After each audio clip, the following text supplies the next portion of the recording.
need to make the exhaust thing more permanent. But I got it temporarily in there, and then the curtain just covers it up. So there's the hose going out. And there's the drain plug back here that you keep closed. There's your air filter. It's running now. Fan is on high.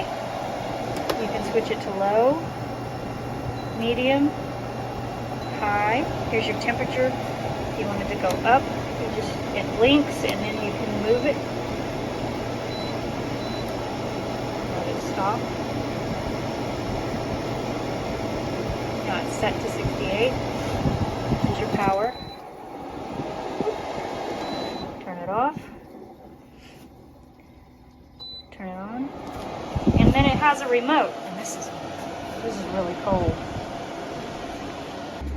And it allows you to change your temperature, the fan, all that. You can also set a timer and a sleep.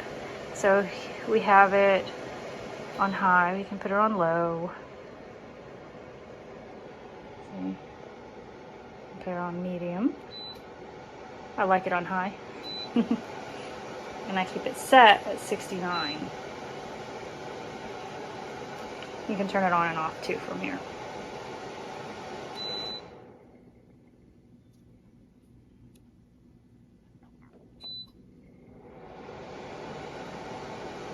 It's a very awesome little unit. We don't run our big unit at night anymore. We just close the bedroom door and run this, and it gets ice cold. Little snowflake ain't kidding. It is snowy in here come morning.